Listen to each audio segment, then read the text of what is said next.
ने गीता की हिंदी टीका की है भगवान कृष्ण के आदेश पर। तो लगातार तीसरी बार आप सब लोग श्रीमद् भागवत कथा वो भी भादव महीना में भगवान की पूरी जीवनी भक्तों का पूरा चरित्र सुन रहे हैं। अच्छा, ये बताइए कि इसमें पहली बार कौन सुन रहा है? हाथ उठाइए। और तीसरी बार कौन सुन रहा है? हाथ उठाइए। सब लोग तीसरी बार वाले हैं, एक आध दो में तो पहली बार है। तो 3 बार लगातार अगर भागवत कथा आप सुन लें तो समझिए कि साक्षात आप भक्ति की देवी हो जाएंगे। और सगुना मोड़ वाले माई दाई भक्ति की देवी हो ही गई है। तो आज इतनी बारिश हुई कि आधा आश्रम तो हमारा भी डूबा हुआ है बख्तियारपुर में। हम खुश हैं कि हम पटना में हैं विष्णु भी। ज़्यादा बरसेगा तो 5 तल्ला पर चढ़ जाएंगे, पानी कहाँ से आएगा। तो इसलिए आप सब लोग आइए थोड़ा सा कीर्तन करिए। कीर्तन के बाद हम बताएंगे कि भगवान कृष्ण का जन्म इस धरती पर क्यों हुआ। इसी विषय पर आपके सामने चर्चा होगी। आज श्रीमद् भागवत कथा एवं सत्संग का प्रथम दिवस है। आज आपको व्यास जी ने एक अच्छी बात बताई जो मैं वहां से सुन रहा था। इन्होंने कहा कि धुंधुकारी और गोकर्ण की कथा तो आप सब लोग बार बार सुनते हैं, लेकिन अगर अपने जीवन में धुंधुकारी वाली प्रवृत्ति को नष्ट नहीं करते हैं और गोकर्ण वाली प्रवृत्ति को नहीं लाते हैं तो कथा सुनना बिल्कुल निरर्थक है। तो इसलिए धीरे धीरे अगर आप संतों का सत्संग करने लगेंगे तो इंद्रियों में जो अज्ञानता है, जो धुंधुकारी की प्रवृत्ति है, वो खत्म हो जाएगी। क्योंकि ये इंद्रियां ही हमारी जब विषयों में हैं तो धुंधुकारी हैं, और जब धीरे धीरे ये गोकर्ण बन जाती हैं, जब विषयों से उपराम उठ जाती हैं, भक्ति भजन में लग जाती हैं। तो आइए आप लोग पीछे पीछे कीर्तन करें। श्री कृष्ण गोविंद हरे मुरारे।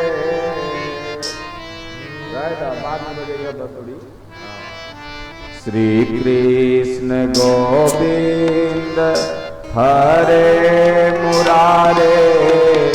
हे नाथ नारायण वासुदेवा। कृष्ण गोविंद हरे मुरारे। हे नाथ नारायण वासुदेवा। श्री कृष्ण गोविंद हरे मुरारी। हे नाथ नारायण वासुदेवा। कृष्ण गोविंद हरे मुरारे। हे नारायण वासुदेवा। तो जीव में तुम में जीव सारे। हे नाथ नारायण वासुदेवा।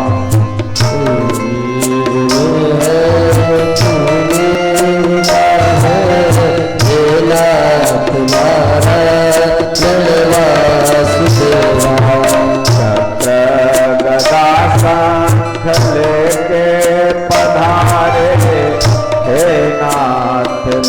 नारायण वासुदेवा।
जयकारा आप लोग थोड़ा तेजी से लगाएंगे कि ताकि आवाज पंडाल के बाहर तक जाए।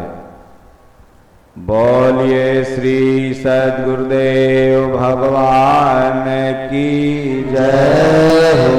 राजा रामचंद्र भगवान की जय हो। बाके बिहारी लाल की जय हो। स्वामी दीनानाथ परमहंस महाराज की जय हो। ओम नमः पार्वती पतये हर हर महादेव। सज्जनों, जैसा कि कथा के शुरू में ही हम आपको बताए कि आज मैं आप लोगों को बताऊंगा कि भगवान श्री कृष्ण का जन्म इस धरती पर क्यों हुआ। देखिए, भगवान की जो सच्ची कथा है ना, उसमें 15 दिन बाद नारियल बांधोगे तब चमत्कार नहीं मिलेगा। यहाँ देखो तुरंत चमत्कार देखने को मिल रहा है।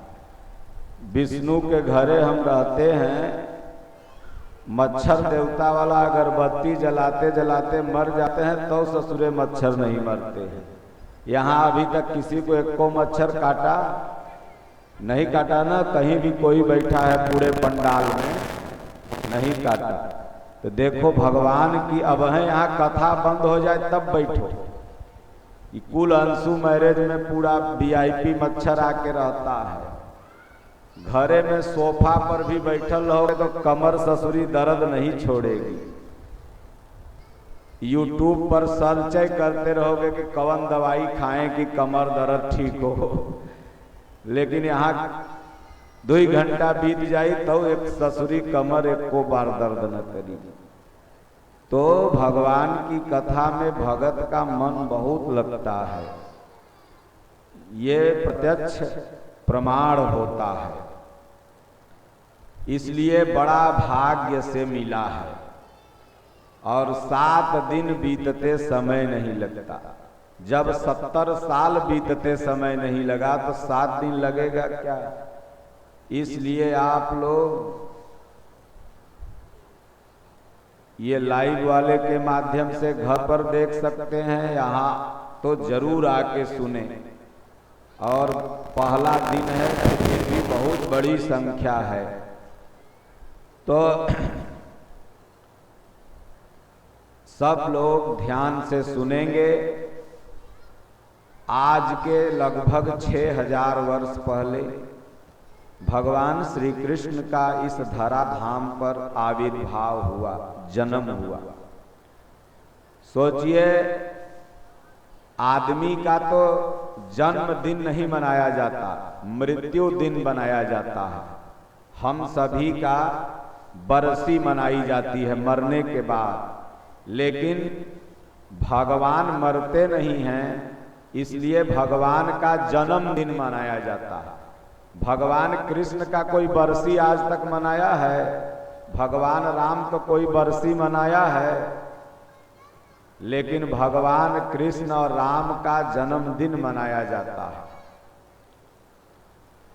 इसलिए शुरू से हम बताएं तो ज्यादा बात आपको समझ में आएगी। एक भृगु मुनि थे, आप लोग नाम सुनने किए होंगे, भृगु मुनि। उन्होंने एक यज्ञ किया, जैसे ये ज्ञान यज्ञ हो रहा है ना अभी सगुना मोड़ में, अंशु मैरिज के हॉल में आप सब लोगों के सहयोग से, तो उसी तरह एक यज्ञ भृगु ने कराया। तो उन्होंने सोचा कि यज्ञ का भाग मैं उसी को दूंगा जो विकारों से उपराम होगा। तो सबसे पहले वो अपने पिता ब्रह्मा जी के पास जाते हैं। तब ब्रह्मा जी सरस्वती जी से हंस हंस के बतियाते थे। तो भृगु जी को गुस्सा आ गया, बोले बूढ़वा, दाढ़ी पक गया, बाल पक गया, अब है मेहरारू से हंस हंस के बतिया रहा है, राम राम जपने के उम्र में। जाओ, मैं तुमको श्राप देता हूं कि धरती लोक में एक ही जगह तुम्हार मंदिर होगा और कहीं नहीं होगा। अच्छा, ब्रह्मा जी का मंदिर है पूरे सगुना मोड़ में? कहीं एक ही जगह है, उसमें ना पुष्कर जी में। ये उनके पुत्र का ही श्राप है। अब ब्रह्मा जी पकड़े कमंडल कहें ससुरा का बहें जला देते हैं, हमारा श्राप, हमारे जन्मावल, हम ही को सिखा रहा। अच्छा, कितने बूढ़े ऐसे होते हैं।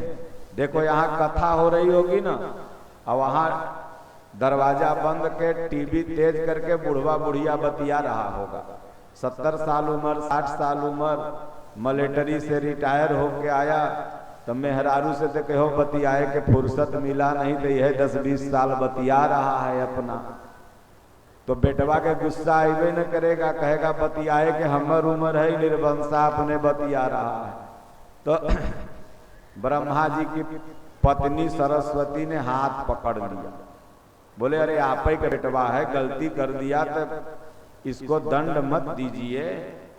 तो गुस्सा शांत हो गया। तब भृगु जी ने कहा, देखिए मैं तो परीक्षा ले रहा था आपके क्रोध की, आपको क्रोध आ गया, अब आपको हम यज्ञ का भाग नहीं देंगे। चले गए भोलेनाथ के पास। कैलाश पर्वत पर भोलेनाथ विराजमान थे। माता गौरा भांग रगड़ रही थी, हमसे भंगिया न पिसाई ये गणेश के पापा कह कह करके। तो जैसे औरत सब पति का नाम नहीं लेती है ना, विष्णु अपने पत्नी के नाम लेता तो कहता है ए बिक्की इधर आओ, बिक्की के नाम लेता है बड़का बेटवा के। तो उसी तरह पत्नी भी अपने पति के नाम नहीं लेती है, बेटवे के नाम से, ये बिक्की के पापा हेने आओ। तो वह हमसे भंगिया न पिसाई है गणेश के पापा। तो आके श्राप दे दिए। भृगु जी बोले भोलेनाथ आपको लाज नहीं लगता है माता पार्वती के साथ भांग पिसवा के और ये नौटंकी कैले हैं, आप श्राप देते हैं कि आपके शरीर की पूजा कहीं नहीं होगी, केवल शिवलिंग की पूजा होगी। ये बताइए कि पूरे बिहार में कहीं मंदिर आप लोग देखे हैं जहां शंकर जी के फोटो का पूजा होता हो? हर जगह शिवलिंग की पूजा होती है। गेट वगैरह पर भले शंकर जी का मंदिर बना रहता है। हमारे यहाँ सनातन धर्म में 12 ज्योतिर्लिंग हैं जहां शिवलिंग की ही पूजा होती है। अभी सावन बीता है, बहुत से लोग देवघर बाबा धाम गए होंगे, बहुत से लोग काशी विश्वनाथ गए होंगे, देखे होंगे कि वहां शिवलिंग ही पूजाता है। भोलेनाथ निकाले त्रिशूल, कहीं मार के बर्बाद कर देंगे, तुम हमको श्राप देता है। तब माता पार्वती हाथ पकड़ ली। ध्यान से सुनिएगा तो ये आप समझ जाएंगे कि कृष्ण का अवतार क्यों हुआ। समझाई पार्वती तो भोलेनाथ का क्रोध शांत हुआ। तो भृगु ने कहा भोलेनाथ आपको भी क्रोध आ गया, आपको भी मैं अपने यज्ञ का ये पहला भाग नहीं दे सकता। तब गए भगवान विष्णु के पास, श्री हरि के पास, नारायण के पास। भगवान विष्णु लेटे हुए थे और माता लक्ष्मी चरण दबा रही थी। देखिए सतयुग में माता लक्ष्मी बड़ा चरण दबाई है। तो लक्ष्मी जी एगो वरदान मांगी थी विष्णु जी से कि प्रभु सतयुग में बड़ा गोड़ हमरा से दबवैल है, तो ऐसा तरह के कलयुग में हमर गोड़ दबाव। तो आज सबके मौगी मर्दाने से गोड़ दबवाती है। देखो अपना बाबू के बाबू न कहेगा आजकल के छौड़न सब, मौगी के कहेगा बाबू खाना लिया, वह बाबू के बाबू नहीं कहेगा। बाबू खाई फोन पर, चाहे लव मैरिज वाला हो चाहे अरेंज मैरिज वाला, बाबू खाई। तो बाबू को बाबू कहना बंद कर दिया और केकरा कहने लगा था मौगी के। तो वरदान सतयुग का है। और उसके बाद मौगी क्या करती है, करंट सटा के मार देती है, अनतर ड्रम में काट के बीग देती है। सब नहीं, आप लोग नहीं, लेकिन 2-4% है। तो इसलिए बाबू के बाबू कहो। औरत के जैसे पहला जमाना में लोग बोलता था अरे इधर आओ, ऐसे बताओ, ज्यादा माथा पे चढ़ाओ। आजकल देखिएगा जब ट्रेन पर कभी जाइए, हम विचरण काल में जब थे तो ट्रेन में यात्रा करते थे कहीं कहीं। अब तो विष्णु वगैरह सब मिल के गाड़ी दे दिया है तो गाड़िए से चल जाते हैं। तो देखते थे कि स्टेशन पर औरत एगो पर्स खाली लटकैले है, अब मर्दाना के बेटवो दे दिलकै, कपड़ों दे दिलकै और सामानों दे दिलकै। नैहरा में जो मिले है कोहड़ौरी ओहड़ौरी बरी ओरी पापड़ ओपर, अपने कहे गए रहते जल्दी चला ना, ट्रेनवा छूट जाई तब चल। बहु बेचारा 60 किलो ले ले है, आई फुर फुर पर्स लेकर के आगे आगे भागल जा रही है। और उसके बाद क्या नाम है, मर्दाना को बेचारी और जल्दी से आओ और जल्दी से आओ। तो लक्ष्मी जी चरण दबा रही थी। अब भृगु जी मारे एक लात जाके विष्णु भगवान के छाती पर लग गई चोट। विष्णु भगवान ने चरण पकड़ के भृगु जी का बोले हे पंडित जी ब्राह्मण देवता, यह करिएगा, आपका चरण कोमल है, मेरी छाती कठोर। आपके पैरों में क्या बज रहा है? सब मत बजाओ। आपके पैरों में हम इतना बजाइए रहे तो तू क्या बजा रहा है? तो आपके पैरों में चोट लग जाएगी। तब दंडवत किया भृगु जी ने। अब विष्णु जी को यज्ञ का पहला भाग दिया। इसलिए जहां भी यज्ञ होती है संसार में, उसके प्रमुख देवता विष्णु भगवान माने जाते हैं। लेकिन जब भृगु जी चले गए, यज्ञ संपन्न हो गया, तो भगवान विष्णु के छाती में घाव हो गया। तब लक्ष्मी जी को संदेह हो गया कि विष्णु जी कहते हैं हम बड़ा पहलवान हैं, एगो लड़का मारा, साधु मारा, अभी तक घाव नहीं ठीक हुआ। तो अब पत्नी के सामने भगवान विष्णु यहाँ कमजोर अपने आप को समझने लगे, तो उन्होंने 3 अवतार लिया। वैसे तो 24 अवतार की कथा आप लोग को व्यास जी सुनाएंगे। 3 अवतार लिया मात्र इसके लिए कि लक्ष्मी जी को अपना पहलवानी दिखा दें कि हमहू पहलवान हैं। तो पहला अवतार लेते हैं हिरणाक्ष और हिरण्याकश्यप को मारने के लिए सूकर और नरसिंह अवतार। दूसरा अवतार लेते हैं रावण और कुंभकर्ण को मारने के लिए रामा अवतार। और तीसरा अवतार लेते हैं कंस और शिशुपाल को मारने के लिए कृष्णा अवतार। तो कंस और शिशुपाल को मारने के लिए भगवान ने तीसरा अवतार लिया। तो कंस और शिशुपाल कौन है, ये आपको हम बताएंगे। इसके आगे की कथा होगी, उसके पहले एक भजन बढ़िया सा कोई सुना दीजिए आप लोग, राम भगवान का। सजा दो कैसे अवध में राम आए हैं, क्योंकि राम कृष्ण में कोई अंतर नहीं है।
सजा दो घर को गुलशन सा,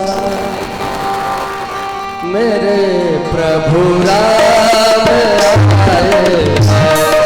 सजा दो घर को गुलशन सा, मेरे प्रभु राम आए।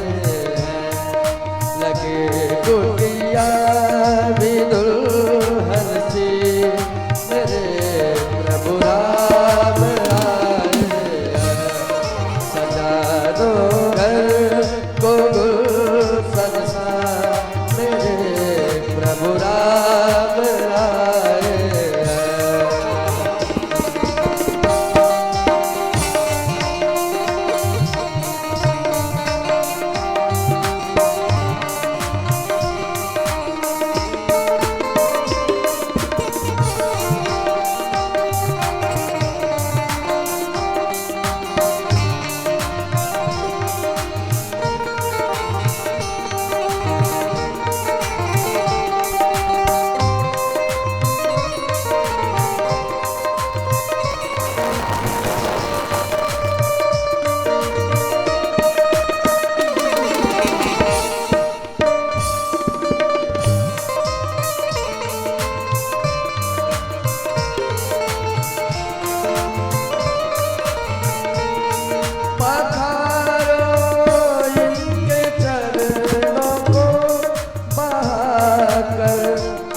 दो अपनी पलकों को, बिछा दो अपनी पलकों को, मेरे प्रभु राम आए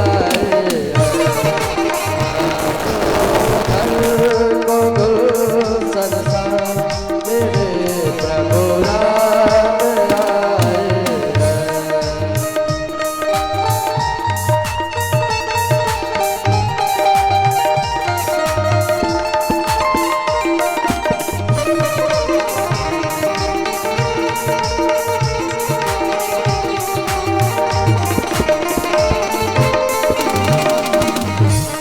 तुम आकर फिर नहीं जाना मेरी इस सूनी दुनिया से। गम प गम प गम प प गम धनि धब गम धनि सनि सनि धनि सनि धनि धब धब धब प प गम प प गम गम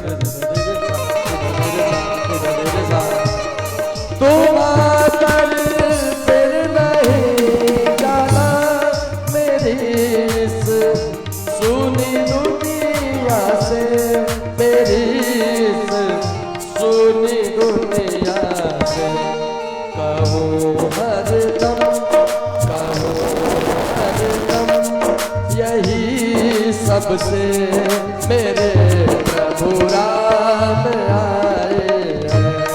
कहूँ हरदम यही सबसे, मेरे प्रभु राम आए हैं।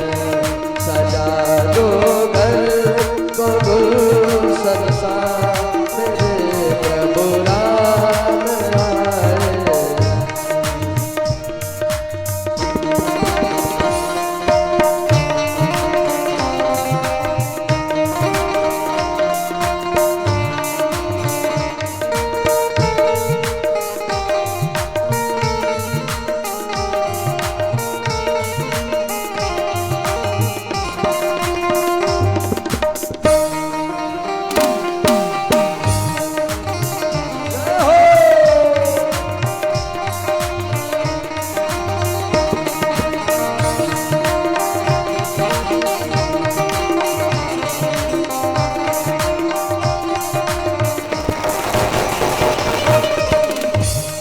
उमड़ आई मेरी आंखें देख कर अपने बाबा को।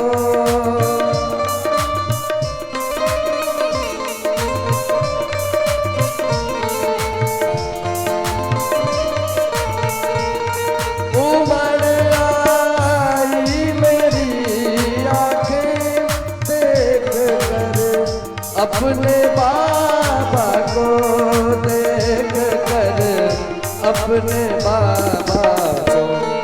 हुई रोशन, हुई रोशन मेरी गलियां, मेरे प्रभु राम आए हैं।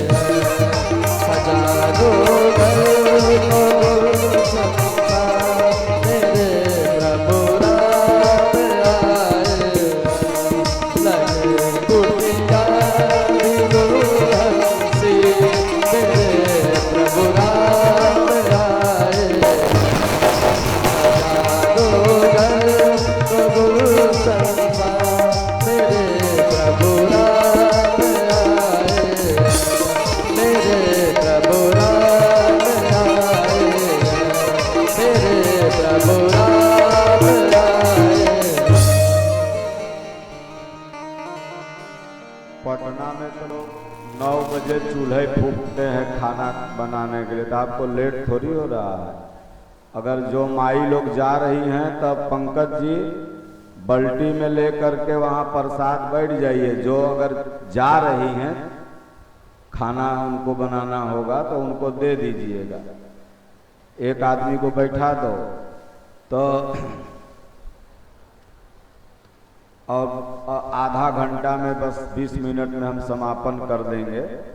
और कल से आप लोग समयानुसार जो टाइमिंग है 3 साढ़े 3 तक लेटेस्ट, और उसके बाद फिर सत्संग 7 साढ़े 7 क्योंकि 8-9 बजे आप लोग जाइए, खाना बनाइए, बच्चे भूखे रह जाएंगे तो हमको पाप लगेगा। तो कंस, शिशुपाल, ये कंस और शिशुपाल को तो भगवान कृष्ण मार के चले गए। फिर हम लोग बार बार ये कृष्ण जन्माष्टमी क्यों मनाते हैं? अब तो कोई कंस शिशुपाल रहा नहीं।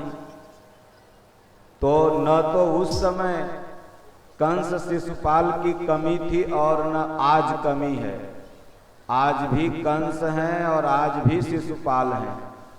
कंस का काम क्या था? बड़े ध्यान से सुनेंगे। कंस का काम यह था कि बहन को बहन न समझना, बहनोई को बहनोई न समझना और उसे जेल में डाल देना, माता पिता को माता पिता न समझना और उसे जेल में डाल देना। तो अगर आज जो भी बालक अपने माता पिता, अपने बहन बहनोई, अपने घर, अपने समाज के किसी भी सदस्यों के प्रति बैर भाव रख रहा है तो वो क्या है? कंस है।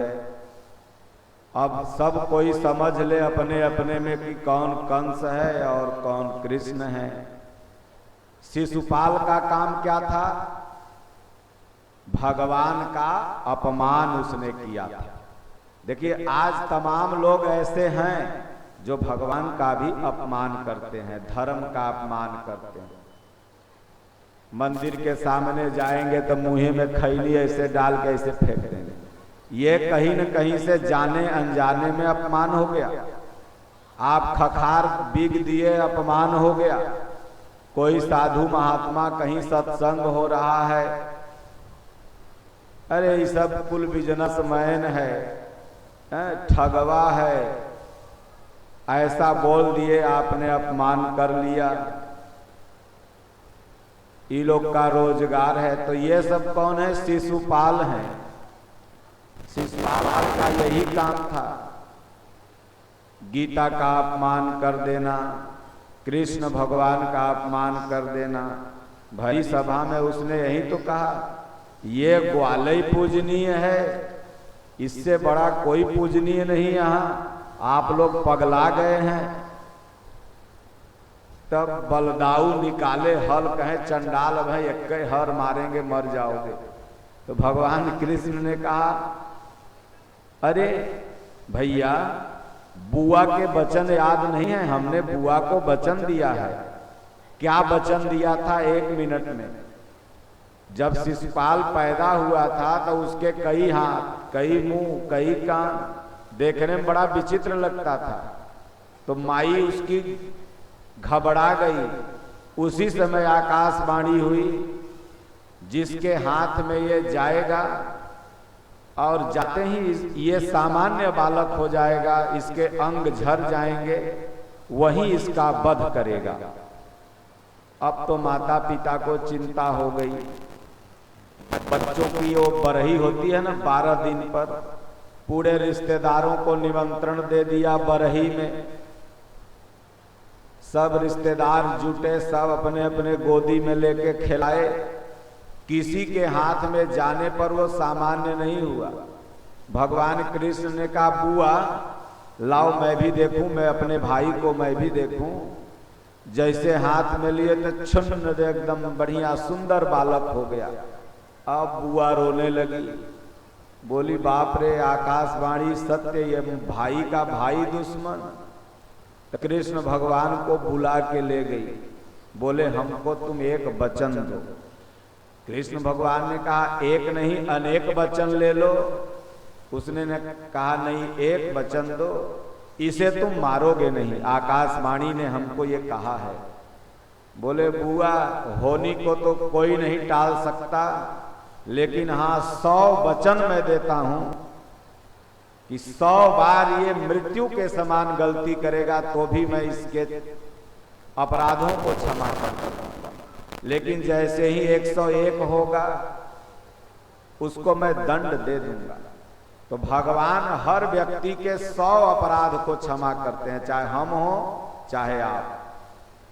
लेकिन जब अपराध की अति हो जाती है, लोग कहता है सधुआ के तो हम गरिया कैलू, हमरा कहाँ कुछ भइले। तो एक बार में नहीं होगा, 100 बार गरियाओ। अभी 99 बचा है। हम तो हनुमान जी के नहीं मानते हैं, हम गीता पढ़ते हैं, हम गीता को नहीं मानते हैं। तो एक बार अपमान कर दिया तुम्हारा नहीं बिगड़ेगा, लेकिन 100 बार अपमान करके देखो, शिशु पाले वाली हाल होगी, चाहे जौने बहाने हो जाए। तो पहले लगा गरियाने, तुम तो एक जात के हो ही नहीं। वसुदेव क्षत्रिय थे, पालने वाले नंद बाबा यादव थे, माई का न पता न पिता का पता। भगवान मुस्कुराते रहे। मत बजाया करो, कुछ भी नहीं, नॉर्मल एकदम, तुम छुबे नहीं करना। तो भगवान मुस्कुराते रहे, हंसते रहे, क्योंकि गालियां तो हमें और आपको लगती है, भगवान तो गालियों से परे हैं, क्योंकि गाली भाषा है। यहाँ पर अगर कोई किसी को बोका चोद बोल दे तो लड़ाई हो जाएगा, और कलकत्ता में जाओ तो बोका चोद सब भाषा है। तो ये सारी गालियां तो भाषा है। तो इसलिए भगवान ने कहा शिशुपाल 99 हो गया, अब रुक जाओ। और सुदर्शन हाथ में नाच रहा था। जैसे ही 101 हुआ कि सुदर्शन, ये संस्कारों का सुदर्शन चल जाता है, पाप का घड़ा भर जाता है, शिशुपाल मर गया।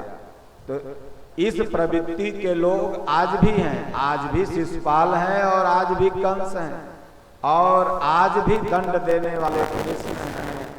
इसीलिए भगवान ने गीता के 700 श्लोक में एक श्लोक कहा कि यदा यदा हि धर्मस्य ग्लानि भवति भारतः अभ्युत्थानम् अधर्मस्य तदात्मानं सृजाम्यहम् परित्राणाय साधूनां विनाशाय च दुष्कृतां धर्म संस्थापनार्थाय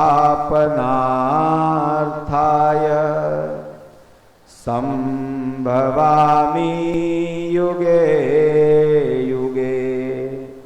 भगवान कहते हैं अर्जुन, मैं हर युग में आता हूँ, मैं और तुम इस युग में सदैव हैं। अनुरागी अर्जुन और भगत सदैव हैं, जैसे आप लोग अनुरागी हैं।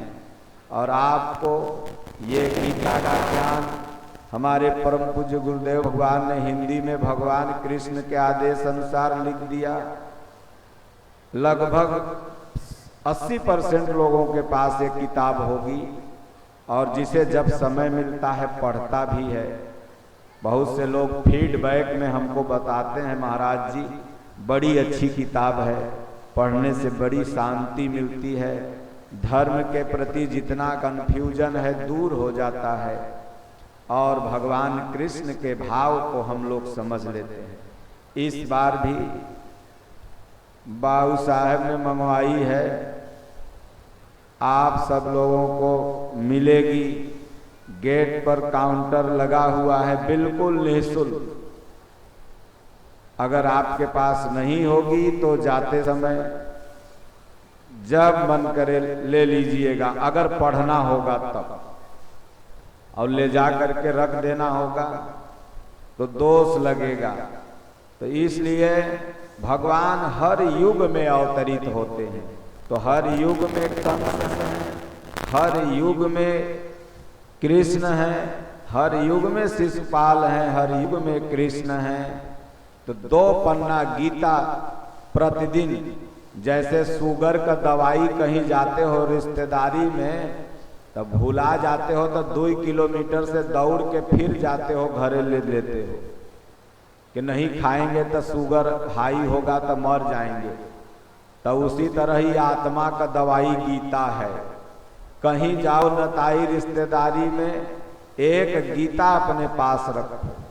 भगवान की परम पुनीत वाणी है, या रामायण अपने साथ में रखो।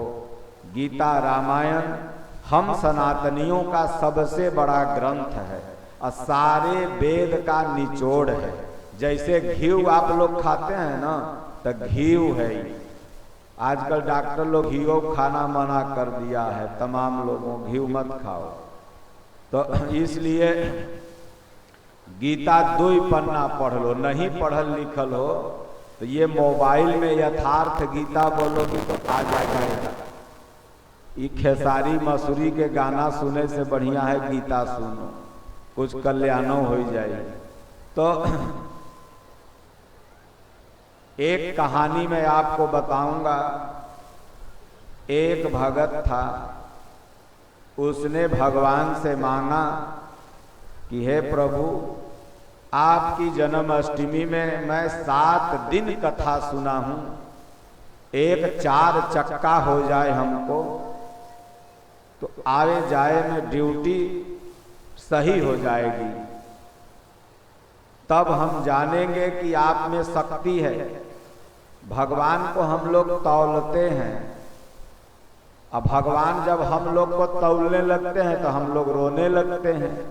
भगवान की परीक्षा जब आएगी तो रोने लगोगे। तो भगवान से मांगा कि प्रभु 1 महीने में गाड़ी हो जाए तो ससुरारी जाए में, ड्यूटी जाए में सुविधा होगी। 1 महीना बीत गया, भादों को सुना था। अब भादों के बाद कौन महीना आता है? आसीन, कहीं कहीं कुआर बोलते हैं। तो और अंग्रेजी में क्या बोलेंगे तो सितंबर। तो सितंबरों बीत गया लेकिन गाड़ी नहीं हुई, तो उसको आ गया गुस्सा। गया घरे, गीता जो मिला था भगवान सबके जितना फोटो था झोला में भरा और कहे जा रहे हैं इस एसडीओ घाट में फेंक देंगे, जहां से आप लोग आज कलश उठाई हैं माई लोग। एसडीओ घाट न बोलते हैं कैंटोनमेंट के जो आगे है, तो वही घाट में जाके फेंक देते हैं। भगवान में जब शक्ति ही नहीं है, एगो हमको गाड़ी नहीं दे सकते हैं, तो ऐसा भगवान को रोज अगरबत्ती दिखाओ, रोज लड्डू गोपाल को मिश्री चढ़ाओ, रोज तुलसी पत्ता चढ़ाओ, एकादशी आए तो व्रत रहो, द्वादशी को पारण करो, जन्माष्टमी में 24 घंटा रहो। काहेला हम भगवान के पूजा करें? सब झोला में भरा और चल दिया। जैसे ही सगुना मोड़ से कैंटोनमेंट पहुंचने वाला था कि रास्ते में एक आदमी अपने कुर्सी पर बैठ के श्री कृष्ण गोविंद हरे मुरारे, हे नाथ नारायण, हे वासुदेवा, हरे राम हरे कृष्णा, शनिचरा मंदिर फिर बैठ करके अपना गा रहा था, कुर्सी पर बैठ के ऐसे ऐसे थपोड़ी पीट के। तो इसको आ गया गुस्सा, बोला अरे क्या ये सीताराम सीताराम कृष्ण कृष्ण जप रहे हो? चलो ये कृष्ण कृष्ण सीताराम कुछ नहीं देंगे। कितने बेवकूफ कहते हैं हाँ भगवान हमरा खाए के दे देथिन, भगवान के हम कहला पूजा करियो। अरे भगवान खाए के तो देबे करेंगे, लेकिन जो खाओगे वो पच जाएगा भगवान के कृपा से। अगर एक दिन में बढ़िया से जी ले रहे हो तो समझ लो 20,000 रुपया बच गया। कैसे बताएं? पारस अस्पताल एक दिन का आईसीयू चार्ज 20,000 लेता है, तो 20,000 बच गए न जी। और कहीं अगर 1 महीना बढ़िया से लो लिए तब कितना बच गया? तो 6 लाख। और कहीं अगर 1 महीना रोबन में पकड़ा गए तब 1 कट्ठा सगुना मोड़ पर गायब हो गया। तब समझ में आएगा कि भगवान देते हैं कि नहीं। इसलिए उस ईश्वर के भरोसे गाड़ी को हाँको, वो गाड़ी चलाएगा। हरि के भरोसे हाको गाड़ी रे। तो इसलिए ये कभी मत कहो कि भगवान नहीं देते, भगवान ने दिया है। किसी को तो चौराहे पर, अभी बेचारे देखिए चौराहों पर रहने की स्थिति में तमाम मजदूर हैं, जन हैं, नेता लोग का बैनर लगा लगा करके रहते हैं। और आप लोग अगर रेंटे पर रह रहे हैं, अपने फ्लैट में रह रहे हैं, कम से कम भगवान आपन दिए हैं तो उससे तो बढ़िया रह रहे हैं। आपको एगो दाई भी है, बढ़िया से रह भी रही है, तो ईश्वर ने आपको दिया है, इसलिए मत कहो कि नहीं दी। तो उसने कहा चलो चलो भगवान नहीं देंगे, चलो। लगा जबरी घींचे। अरे कहे भैया हमको घींचो मत, मेरे पास पैर नहीं है, मैं नहीं चल सकता। जो कुर्सिया पर बैठल था कहे मैं विकलांग हूँ, दिव्यांग हूँ, मेरे पैर में ताकत नहीं है, हमको मार दिया है पैरालिसिस, हम चल नहीं सकते, तुम जाओ मैं नहीं जा सकता। तब जो उसको खींच रहा था वो रोने लगा और भगवान कृष्ण की फोटो निकाल के माथा पर ऐसे लगा लिया, गीता को सर पर रख लिया, बोले प्रभु हमको गाड़ी नहीं चाहिए, हमको तो आपने चलने के लिए पैर दिया है कि मैं सगुना मोड़ से और कैंटोनमेंट तक पैदल आ गया। सोचो कि बहुत से लोगों के पास पैर नहीं है, अगर प्रभु ने पैर दिया तो कितनी अनमोल चीज दी। बहुत से लोगों के पास आंख नहीं है, ये शरीर के आपकी कीमत 6 करोड़ है। आपके जो शरीर में पार्ट है, आंख, कान, किडनी, लीवर, गुर्दा, ये हृदय, इन सबको अगर आप मार्केट में वैल्यू लगाएं, वैसे तो ये अपराध है, लेकिन अगर मार्केट रेवेन्यू करें तो 6 करोड़ रुपया आता है। सोचिए ये 6 करोड़ में तो 6 ठो BMW मिल जाएगी। तो अगर स्वस्थ शरीर आपको मिला हुआ है तो 6 करोड़ के मालिक मलकिन तो आप ऐसे ही हैं, फिर भगवान को क्यों दूस रहे हैं। वो सारी फोटो को ले आया और अपने घर के पूजा स्थान पर लगा के सुबह शाम भजन करने लगा। कहा प्रभु हमको गाड़ी नहीं चाहिए। भगवान की परीक्षा में पास हो गया तो साले खाड़ में भगवान ने वो गाड़ियों दे दिया। तो इसलिए भगवान से मांगो मत, वो जान रहा है कि मेरे भगत को क्या कमी है। भगवान से एक रामायण की यह पद पंक्ति पढ़ दो, रोज भगवान के सामने जब खड़ा हो ना अपने अपने घर के मंदिर में, तो एक लाइन यही पढ़ना कि जेहि विधि हो ही नाथ हित मोरा, अकरहूं सो बेगी दास मैं तोरा। अब प्रभु कृपा अकरहूं यही भांति, असबत जी भजन करहूं दिन राती। ये मत भगवान से मांगना कि हमर गोतियवा मर जाए, ये मत मांगना कि गोतिनिया के धन हमर हो जाए, ये मत मांगना कि उसका झुमका हमको हो जाए। अरे जो झुमका पर तुम्हारी नजर है ना, उसी झुमका पर तो पतोहिया नजर गड़ैले है कि बुढ़िया जल्दी मरे कि हम पहचाने। इसलिए भगवान से मत मांगना, बस यही मांगना कि हे प्रभु जिस विधि से मेरे परिवार का, मेरे समाज का, मेरे राज्य का, मेरे देश का और इस समस्त विश्व का हित हो जाए, आप वही करो, क्योंकि मैं कुछ नहीं जानता। अगर आप मांगोगे तो भगवान अंतर्यामी है, वो सब कुछ जानते हैं। इसलिए हमारे संतों ने कहा है कि आपका एक मुट्ठी दिया हुआ दान कितना मुट्ठी बन के आता है इसका कोई। इसलिए दहिना से दो तो बायां न जाने, अब बायां से दो तो दहिना न जाने। महात्मा लोग भिक्षाटन करते हैं।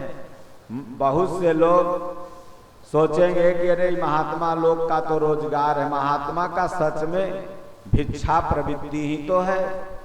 तो एक महात्मा थे, वो एक घर भिक्षा रोज करते थे, उनका नियम था।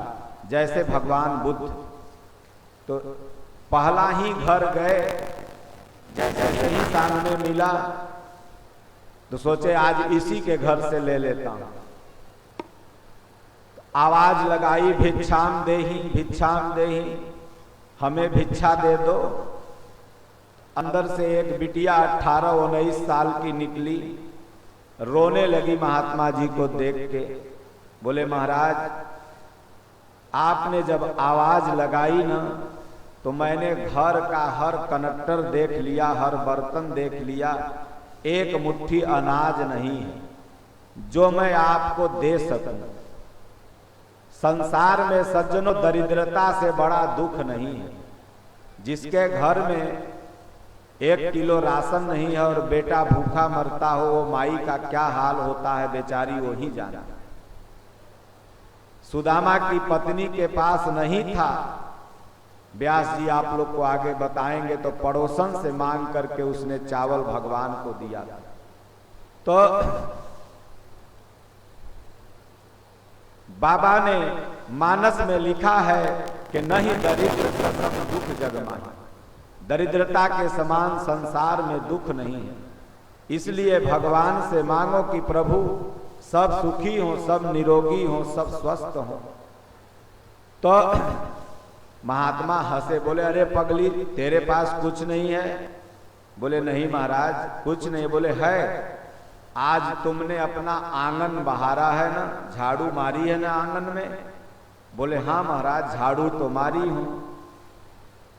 आजकल पटना वगैरह में तो फ्लैट हो गया, स्क्वायर फीट पर जमीन मिल रही है, तो यहाँ आंगन कहाँ लोग बनाए। लेकिन जब आप लोग दियर में रहती रही होंगी, बहुत से इसमें माताएं बैठे, तो वहां घर के बीच की जो जगह होती है उसे आंगन कहते हैं। तो आंगन को बाहर करके बहरना, जो कचरा होता है ना, एक कोने में माताएं गोलिया देती हैं, रख देती हैं। महात्मा ने कहा वहीं उठा के ला दे। गई और बटोर के सूपा में करके महात्मा की झोली में लाके रख दिया। महात्मा जी उसे ले गए अपने भंडार घर में, जहाँ चावल रखा था वहां पलट दिए। अब जो चेलवन सब था, कहा साधु जी पगल आ गए, बढ़िया चावल 1-1.5 किलो था, वो में लिया गई बालू मिला दी, अब क्या करें? तो महात्माओं ने कहा महाराज ये बालू आपने चावल में क्यों डाल दिया? बोले अरे ये तो भिक्षा थी। बोले ये बालू कब से भिक्षा आप लेने लगे? बोले देखो, एक बिटिया के घर में गया था भिक्षाटन करने, उसके पास कुछ नहीं था, उसने हमें यही दिया है। बोले तो आप लिए क्यों? बोले देखो, अगर उसके घर से मैं खाली चला आता तो उसके अंदर देने की प्रवृत्ति सदैव मर जाती। जब कोई महात्मा जाता तो वो रहता भी तो कह देती कि नहीं है, नहीं है, क्योंकि वो बोल के आ रही थी कि नहीं है। बहुत से लोग मोबाइल साइलेंट कर लेंगे, बहुत से लोग दरवाजा बंद कर लेंगे। बोले देखो देखो, जन्म 8वीं मन रहा है, बाबा का फोन आ रहा, लगता है कुछ मंगवे करेंगे। तो भगवान कहते हैं अच्छा रहो, तू मोबाइल साइलेंट कर ले तो रोबन पारस है लेने के लिए, वह ले लेगा, बचल खोचली हाईटेक ले लेगा। तो इसलिए हमने क्या नाम है उससे ले लिया, क्योंकि उसके अंदर देने की प्रवृत्ति जिंदा रहे। आज उसके पास धूल थी, बहरना था, उसने वो दिया, कल उसके पास चावल हो जाएगा, कोई खुशी खुशी महात्मा जाएगा, तुरंत जाएगी, एक गिलास निकाल के लाकर दे देगी। इसलिए थोड़ा सा भी भगवत पथ में लगाया हुआ आपका जो अंश है वो बहुत बड़ा होकर के आपको रिटर्न मिलता है, क्योंकि तीर्थ में किया हुआ पाप और पुण्य दोनों विशाल होकर के मिलता है। तो अभी ये प्रगति नगर तीर्थ हो गया है, जहां भगवान की चर्चा हो और लगातार तीसरी बार हो, वो नगर तो तीरथ अपने आप में बन जाएगा। अभी तक लगातार कथाएं तो पटना में बहुत हुई हैं, और जितने भी धुरंधर कथावाचक आते हैं सब हमारे संपर्क में हैं। ये भी जो राष्ट्रीय कथा प्रवक्ता हैं ये कमजोर नहीं है। इनकी कथा जन्माष्टमी में मिल रही थी। हमने कहा देखो तुम समय निकाल के सगुना मोड़ आते हो तो वहीं चले आओ। जब तक हम जिंदा रहें, तुम जिंदा रहो, सगुना मोड़ वाले जिंदा रहें, विष्णु जिंदा रहे, तब तक कथा बोलते रहो सगुना ही मोड़ में। तो ये बेचारे चले आए, नहीं तो इनकी बराबर कथा आप लोग देखते होंगे, टीवी उवी में भी आता है। तो जितने धुरंधर कथावाचक हैं पटना में कथा तो बोले, लेकिन लगातार तीसरी बार कोई नहीं बोला है। एक जगह पर लगातार 3 बार भागवत कथा गांधीओ मैदान में नहीं हुआ है, न वेटनरी कॉलेजों में हुआ है, आप लोग देखे हैं।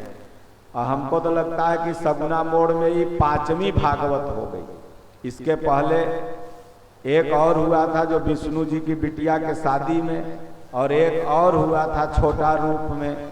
तो आप लोग भाग्यशाली हैं, इसलिए अब मैं समय नहीं है तो माई लोग जहाँ हैं खड़ा हो जाएं अपने अपने स्थान पर।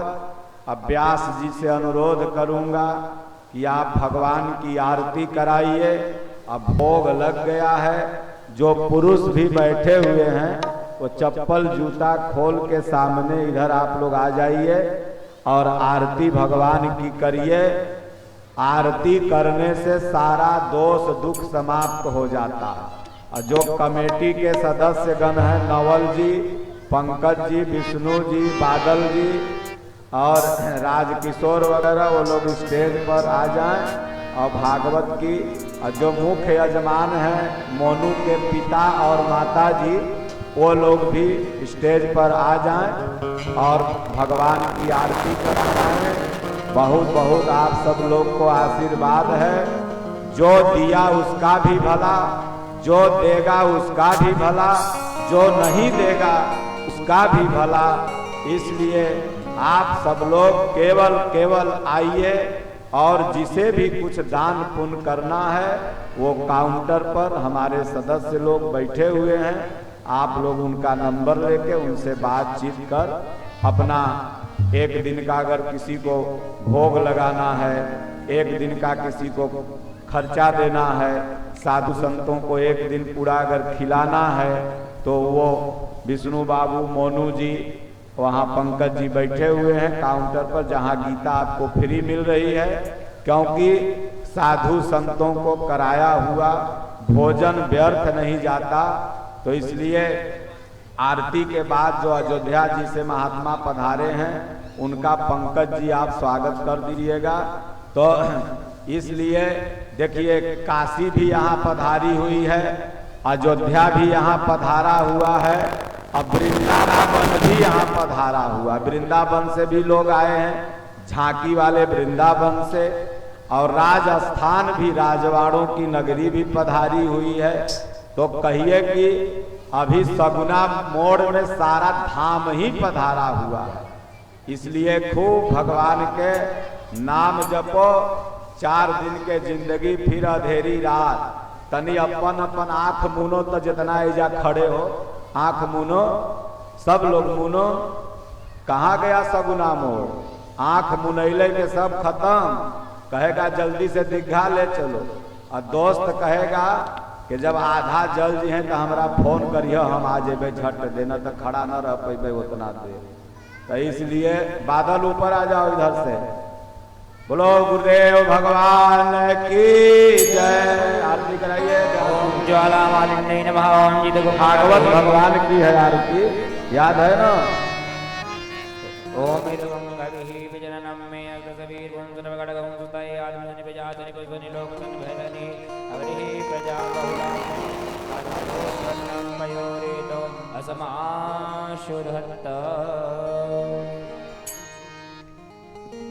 श्री भागवत भगवान की है आरती, पापियों को पाप से है तार दे। श्री भागवत भगवान की है आरती, पापियों को पाप से है। ये अमर ग्रंथ ये मुक्ति पंथ ये पंचम वेद निराला, नव ज्योति जगाने वाला। ये अमर ग्रंथ ये मुक्ति पंथ ये पंचम वेद निराला, नव ज्योति जगाने वाला। हरि नाम यही हरि नाम यही हरि नाम यही हरि नाम यही, जग के मंगल की आरती, पापियों को पाप से है तार दे। श्री भागवत भगवान की है आरती, पापियों को पाप से है तार दे।